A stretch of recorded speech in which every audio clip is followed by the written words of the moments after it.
उत्तर प्रदेश के एक गांव में ठाकुर हवेली नाम की एक बहुत पुरानी इमारत थी।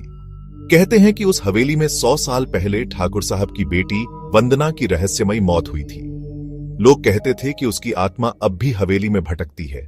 गांव वाले रात होते ही उस ओर जाना छोड़ देते थे, लेकिन 4 दोस्त राहुल, अजय, सीमा और निशा भूत प्रेत की कहानियों को मजाक मानते थे। एक दिन उन्होंने तय किया कि रात को हवेली में जाकर सबको साबित करेंगे कि ये सब झूठ है। रात के 12 बजे वो टॉर्च लेकर हवेली पहुंचे।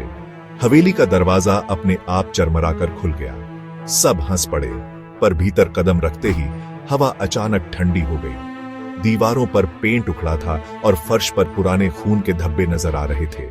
अरे, ये तो किसी का पुराना रंग रोगन है, खून वून कुछ नहीं।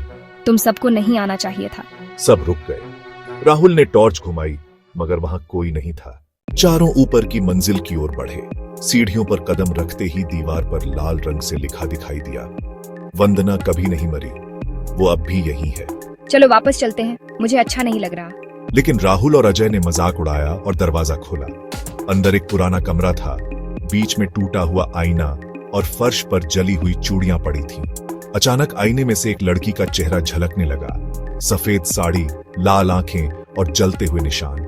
निशा चीखते हुए बाहर भागना चाहती थी, लेकिन दरवाजा अपने आप बंद हो गया। कमरे में अंधेरा छा गया और चारों को लगा जैसे कोई उनके चारों ओर घूम रहा हो। मैं वंदना हूँ, जिसने मेरी मौत का सच नहीं जाना। वो कभी इस हवेली से जिंदा नहीं निकल पाएगा। चारों के पैरों तले जमीन खिसक गई। डरे सहमे दोस्तों ने हवेली की पुरानी अलमारी खोली। अंदर उन्हें एक पुरानी डायरी मिली। डायरी पढ़कर पता चला कि वंदना को उसके ही पिता ने जिंदा जला दिया था, क्योंकि वो गांव के एक गरीब लड़के से प्यार करती थी। उसकी आत्मा आज भी इंसाफ चाहती थी।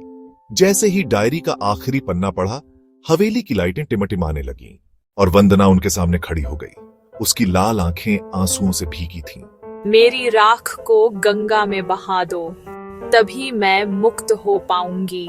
चारों दोस्तों ने अगले दिन उसकी राख गंगा में बहाई। हवेली अचानक शांत हो गई। गांव वाले चकित थे, क्योंकि 100 साल में पहली बार हवेली से कोई चीख या परछाई नहीं दिखी।